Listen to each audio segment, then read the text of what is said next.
ओम नारायणे नमः। श्री एकादशी माता की जय। एकादशी वाले दिन भगवान विष्णु के साथ एकादशी माता का भी पूजन किया जाता है। आज के दिन एकादशी माता की व्रत कथा भी अवश्य पढ़नी और सुननी चाहिए। आज की इस वीडियो में आप सुनेंगे ग्यारस माता की संपूर्ण कथा आरती सहित। आइए मेरे साथ प्रेम पूर्वक और प्रसन्नचित्त मन से ग्यारस माता की कथा का श्रवण कीजिए। एक समय में एक राज्य में एक राजा राज किया करता था। राजा बड़ा ही बुद्धिमान और बलशाली था। राजा हर समय अपनी प्रजा का भला करता था। प्रजा भी अपने राजा से बहुत प्रेम करती थी। राजा की 2 पुत्रियां थी। वे दोनों ही पुत्रियों से बहुत प्रेम किया करता था। राजा की छोटी पुत्री देखने में बहुत सुंदर और आकर्षित थी, परंतु राजा की बड़ी बेटी छोटी बेटी की तुलना में कम सुंदर थी। राजा की छोटी बेटी ग्यारस माता की पूजा करती थी और सभी लोग राजा की छोटी बेटी से बहुत प्रेम किया करते थे और उसकी बहुत प्रशंसा भी किया करते थे। इसी कारण राजा की बड़ी बेटी अपनी छोटी बहन से नफरत करती थी। राजा की दोनों बेटियां जब बड़ी हो गई, तब एक पड़ोस में रहने वाला राजकुमार राजा की बड़ी बेटी के लिए रिश्ता लेकर आया, परंतु जैसे ही उस राजकुमार की नजर राजा की छोटी बेटी पर पड़ी, तो वह राजकुमार राजा की छोटी बेटी पर मोहित हो गया और उससे पहली ही नजर में प्रेम कर बैठा। राजकुमार ने राजा की बड़ी बेटी के साथ विवाह करने से मना कर दिया और उसने राजा से कहा कि मैं आपकी छोटी पुत्री से विवाह करना चाहता हूँ। जिसके बाद राजा की बड़ी बेटी यह देखकर अपनी छोटी बहन पर बहुत क्रोधित हो गई और राजा की बड़ी बेटी अपनी छोटी बहन को अपना सबसे बड़ा शत्रु मानने लगी। राजा की बड़ी बेटी ने अपनी छोटी बहन से बदला लेने का निर्णय कर लिया, जिसके लिए उसने अपनी छोटी बहन को जान से मारने की योजना बनाई। राजा की बड़ी बेटी ने अपनी छोटी बहन को मारने के लिए सबसे पहले एक लड्डू में जहर मिलाकर उसे खाने के लिए अपनी बहन को दिया, लेकिन छोटी बहन द्वारा उस लड्डू को खाने के बाद भी छोटी बहन को कुछ भी नहीं हुआ। बड़ी बहन ये देखकर बहुत ही आश्चर्यचकित हो गई, लेकिन बड़ी बहन ने हार नहीं मानी और रात में जब वह छोटी बहन अपने कमरे में सो रही थी, तब एक मटके में सांप रखकर उसके कमरे में छोड़ दिया, लेकिन सांप भी छोटी बहन का कुछ भी नहीं बिगाड़ पाया। जिसके बाद बड़ी बहन ने अपनी छोटी बहन से कहा कि चलो हम लोग कुएं में से पानी भरकर लाते हैं, जिसके लिए वह अपनी छोटी बहन को पानी भरने के बहाने कुएं के पास ले गई और उसने अपनी छोटी बहन को कुएं में धक्का दे दिया, लेकिन छोटी बहन को तब भी कुछ नहीं हुआ, क्योंकि हर बार ग्यारस माता उसकी रक्षा कर रही थी और उधर बड़ी बहन अपने सारे प्रयासों में असफल हो रही थी, जिसके कारण वह और अधिक क्रोधित होती जा रही थी। अपनी छोटी बहन से जाकर उसने स्वयं ही पूछ लिया।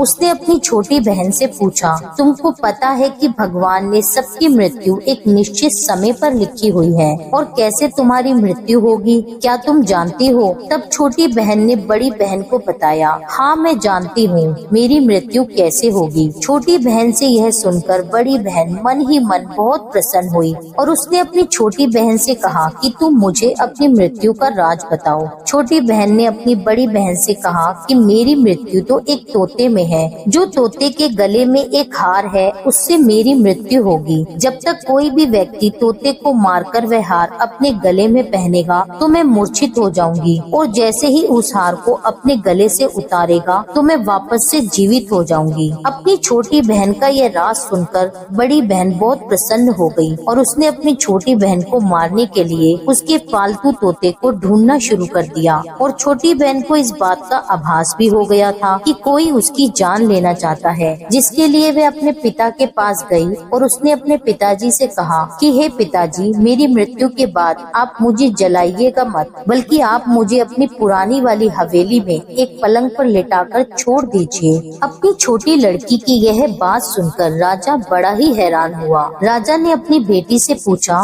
बेटी तुम ऐसा क्यों कह रही हो? तब राजा की बेटी बोली, समय किसी के लिए नहीं रुका है, कब क्या हो जाए किसी को कुछ पता नहीं। फिर राजा ने अपनी छोटी बेटी से कहा कि तुम ऐसी बातें क्यों कर रही हो? 2-3 दिन में तो तुम्हारा विवाह है। लेकिन उसने अपने पिताजी को ऐसा करने पर मजबूर कर लिया और उनसे वचन ले लिया। राजा ने भी अपनी छोटी बेटी की बात स्वीकार कर ली और 2-3 दिनों के बाद शादी का समय आया। तब राजकुमार बारात लेकर राजा के घर आया और राजकुमार और राजा की छोटी बेटी का विवाह होना आरंभ हुआ। जैसे ही राजा की छोटी बेटी राजकुमार के साथ फेरे लेना शुरू करती है तो उसकी बड़ी बहन अपनी छोटी बहन के कमरे में जाकर उसके तोते को पकड़ लेती है और उसको जान से मार देती है। तोते के गले में जो हार था उसको अपने गले में धारण कर लेती है। जैसे ही बड़ी बहन उस हार को अपने गले में धारण करती है तो उधर छोटी बहन 3.5 फेरे ही ले पाती है और वहीं पर बेहोश होकर गिर जाती है। जिसके बाद राजा ने बड़े बड़े हकीमों वैद्यों को बुलवाया, पर अपनी छोटी बेटी का इलाज करने के लिए राजा की बात सुनकर वैद्य ने छोटी बेटी को जब चेक किया तो राजा को बताया कि आपकी छोटी बेटी ना तो जीवित है और ना ही मृत है। मैं ऐसा पहली बार देख रहा हूँ। राजा ने सारे वैद्य हकीमों को यह बात बाहर बताने से मना कर दी और उनको कहा, अगर ये बात तुमने किसी को बाहर कही तो हम तुम्हें मृत्यु दंड दे देंगे। राजा ने अपनी छोटी बेटी को पुराने महल में जाकर एक पलंग पर लेटा दिया और वहाँ पर कुछ सैनिकों को तैनात कर दिया। राजा वापस अपने महल में लौट आया। राजा की बड़ी बेटी अपने पिताजी के पास आई और कहने लगी, पिताजी, अगर ये शादी संपन्न नहीं हुई तो आपकी इज्जत का क्या होगा? आप कहें तो मैं आपकी इज्जत बचाने के लिए राजकुमार से विवाह करने के लिए तैयार हूँ। जिसके बाद राजा ने अपनी बड़ी बेटी की बात मान ली और राजा ने अपनी बड़ी बेटी को छोटी बेटी का जोड़ा पहनाकर विवाह मंडप में बिठा दिया। परंतु राजकुमार ये जान गया कि ये राजा की छोटी बेटी नहीं है बल्कि ये राजा की बड़ी बेटी है। लेकिन जब राजकुमार ने विवाह करने से मना किया तो सभी लोगों ने राजकुमार को विवश करके बचे हुए फेरों को संपन्न करा दिया और विवाह करवा दिया। जिसके बाद राजकुमार राजा की बड़ी बेटी को अपने साथ महल में ले गया। अब राजकुमार राजा की बड़ी बेटी से न तो बात किया करता था और न ही उसको पसंद करता था। राजकुमार ने ये फैसला लिया था कि वह अपनी प्रेमिका को ढूंढ कर रहेगा और यह जानकर रहेगा कि उसके साथ क्या हुआ है। एक दिन राजकुमार अपने घोड़े पर सवार होकर राजा के पुराने महल के पास पहुंच गया, जहां पर उसने कुछ सैनिकों को देखा। महल के पास पहुंचकर राजकुमार ने ध्यान से देखा तो वह समझ गया कि यह तो हमारे ससुर जी का महल है। तब राजकुमार ने सैनिकों से पूछा कि तुम लोग यहाँ क्या कर रहे हो और इस महल के अंदर उस पलंग पर कौन लेटा है? जिसके बाद सैनिकों ने बताया कि यहाँ पर राजा की छोटी बेटी है। यह सुनकर राजकुमार बहुत ही प्रसन्न हुआ और वह तुरंत अपनी प्रेमिका के पास पहुँच गया और उसकी सेवा करने लगा। जैसे ही रात हुई तो राजा की छोटी बेटी उठकर खड़ी हो गई। राजकुमार ये देखकर बहुत खुश हो गया और उसने उससे पूछा कि तुम यहाँ क्या कर रही हो? तुम मेरे साथ मेरे महल में चलो। राजा की छोटी बेटी ने राजकुमार को सारी बातें बता दी कि मेरी जान एक तोते में बसी थी और मैंने यह बात सिर्फ अपनी बड़ी बहन को बताई थी और मैं जानती हूँ कि उसने ही मुझे मारने का प्रयास किया है। उसके पास एक हार है जिसको वह सुबह पहन लेती है और शाम में उतार देती है। जब तक वह हार सुबह के समय पहनी रहती है तब तक मैं मूर्छित रहती हूँ और जैसे ही वह हार को उतार देती है तो मैं जीवित हो जाती हूँ और जब तक मेरी बड़ी बहन के पास वह हार है तब तक मैं ऐसे ही जीवित और मूर्छित होती रहूंगी। अगर मेरी बड़ी बहन के पास जो हार है वह मेरे हाथ में लग जाए तो मैं हमेशा के लिए जीवित हो जाऊंगी। राजकुमार ने यह बात सुनकर राजा की छोटी बेटी के पास रहने का निश्चय कर लिया और उसने बचे हुए सारे फेरे उस पलंग में लेटी राजा की छोटी बेटी के साथ लिए और अपना विवाह उसके साथ पूर्ण कर लिया और वहीं पर रहने लगा। देखते ही देखते कुछ समय बाद राजा की छोटी बेटी और राजकुमार की पत्नी गर्भवती हो गई। एक बार राजकुमार को किसी काम से बाहर जाना पड़ा। तब छोटी बेटी के पेट में बहुत तेज दर्द होने लगा, जिसके बाद उसने ग्यारस माता का आह्वान किया। उसी समय वहाँ पर ग्यारस माता प्रकट हुई और उन्होंने अपने भक्त के दर्द को दूर किया और उसे एक पुत्र की प्राप्ति हुई। उसी समय वहाँ पर अचानक से राजकुमार भी आ पहुँचा। राजकुमार ने जब ग्यारस माता को देखा तो वह आश्चर्यचकित हो गया और उसने तुरंत माता को प्रणाम किया और ग्यारस माता ने राजकुमार से कहा, जब तुम्हारा यह पुत्र 5 वर्ष का हो जाए तब तुम अपनी पत्नी का हार लाकर इसके गले में डाल देना। और देखते ही देखते राजकुमार और राजा की छोटी बेटी का पुत्र 5 वर्ष का हो गया। तो राजकुमार अपने बेटे से कहता है कि बेटा, मैं कुछ काम से बाहर जा रहा हूँ, तुम अपनी माता का ध्यान ध्यान रखना। और यह कहकर वहाँ से चला गया। राजा को बाहर निकलता देखकर बड़ी बहन के सैनिक देख लेते हैं और बड़ी बहन को जाकर सारी बातें बता देते हैं। जिसके बाद बड़ी बहन अपनी छोटी बहन के पुत्र को वहाँ से उठवा लेती है और उसको मरवा देती है। अपनी छोटी बहन के बेटे के 2 टुकड़े करवा देती है। पहला टुकड़ा चक्की के पास छुपा देती है और दूसरा टुकड़ा अपने पलंग के नीचे रख देती है। अब ग्यारस माता भिखारन का रूप लेकर आती हैं। एक भिखारन का रूप धारण कर बड़ी बहन के यहाँ भिक्षा मांगने लगती हैं। बड़ी बहन अपने नौकरों से कहती है कि जाओ उसको भिक्षा दे दो। लेकिन जैसे ही नौकर ग्यारस माता को भिक्षा देने के लिए आते हैं तो माता उनसे भिक्षा लेने के लिए मना कर देती है और कहती है कि जाओ मैं तुम्हारी महारानी से ही भिक्षा लूंगी। जिसके बाद बड़ी बहन स्वयं भिक्षा देने के लिए माता के पास आती है। तब माता एक बिल्ली का रूप लेकर उसके कमरे में चली जाती है और वहाँ पर छोटी बेटी के पुत्र के 2 टुकड़ों को आपस में जोड़ देती है और उसे जीवित कर देती है। उसे वहाँ से ले जाती है। राजकुमार अपने पुत्र को लेकर अपनी पत्नी के पास जाता है और उससे कहता है कि तुम इसका ध्यान रखना। अगर तुम इस बच्चे का ध्यान अच्छे से रखोगी तो मैं तुमसे बात करूँगा। एक दिन राजकुमार अपने पुत्र से कहता है कि तुम मम्मी के गले का हार मांग लो। जिसके बाद राजकुमार का बेटा मम्मी के पास जाकर कहता है कि मम्मी मुझे तुम्हारा हार चाहिए। यह सुनकर पहले तो बड़ी बहन बहुत ही क्रोधित होती है। फिर उसको ये याद आता है कि राजकुमार ने कहा था अगर मैं इस बच्चे का ध्यान अच्छे से रखूंगी तो वह मुझसे बात करेंगे। जिसके कारण वह हार उस बच्चे को दे देती है और वह तुरंत हार ले जाकर अपने पिताजी को दे देता है। और तभी राजकुमार अपने बेटे को लेकर वहाँ से जाने लगता है तो उसकी पत्नी से कहता है कि तुम हमारे लिए खाना बनाकर रखना, मैं शाम को आकर तुम्हारे साथ खाना खाऊंगा। और वह अपने बेटे को लेकर वहाँ से चला जाता है और वह राजा के पास जाकर सारी बात राजा को बता देता है। राजा अपनी बड़ी बेटी की इस करतूत को सुनकर बहुत ही क्रोधित होते हैं और अपनी परवरिश पर शर्मिंदा होते हैं और दोष देने लगते हैं और राजकुमार को अपनी छोटी बेटी के साथ रहने का आदेश देते हैं। इस प्रकार ग्यारस माता और एकादशी माता की कृपा से राजकुमार और राजकुमारी खुशी खुशी अपना जीवन व्यतीत करते हैं। बोलिए ग्यारस माता की जय। हे ग्यारस माता, जिस प्रकार अपने राजकुमार और राजकुमारी के परिवार की रक्षा करी, उसी प्रकार से कथा कहने, सुनने और हुंकारा भरने वाले सभी के परिवारों की रक्षा करना। एकादशी माता की कथा। ओम जय एकादशी माता, जय एकादशी माता। विष्णु पूजा व्रत को धारण कर शक्ति मुक्ति पाता।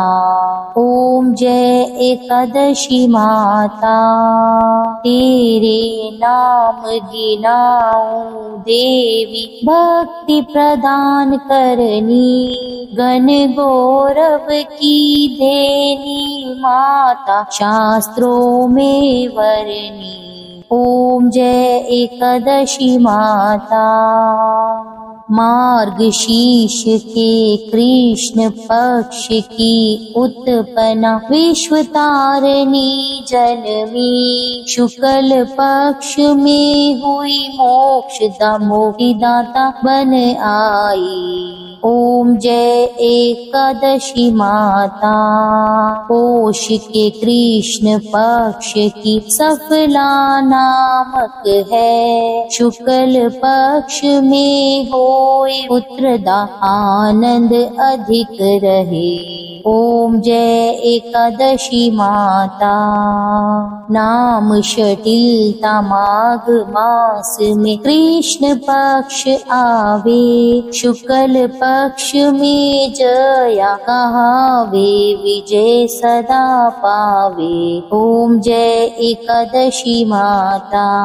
विद्या फागुन कृष्ण पक्ष में शुक्ला आमल की, पाप मोचनी कृष्ण पक्ष में चैत्र महाबली की। ओम जय एकादशी माता। चैत्र शुक्ल में नाम कामदा धन देने वाली, नाम वरुथिनी कृष्ण पक्ष में वैशाख महावाली। ओम जय एकादशी माता। शुक्ल पक्ष में होए मोहिनी, अपरा ज्येष्ठ कृष्ण पक्षी, नाम निर्जला सब सुख करनी, शुक्ल पक्ष रखी। ओम जय एकादशी माता। योगिनी नाम आषाढ़ में जानो, कृष्ण पक्ष करनी, देवशयनी नाम कहायो, शुक्ल पक्ष धरनी। ओम जय एकादशी माता। कामिका श्रावण मास में आवे, कृष्ण पक्ष कहिए, श्रावण शुक्ला होए पवित्र, आनंद से रहिए। ओम जय एकादशी माता। अजाभाद प्रद कृष्ण पक्ष की परवर्तनी शुक्ला, इंदिरा आश्विन कृष्ण पक्ष में व्रत से भव सागर निकला। ओम जय जय एकादशी माता। पंपकुशा है शुक्ल पक्ष में आप हरनहारी, रमा मास कार्तिक में आवे, सुखदायक भारी। ओम जय जय एकादशी माता।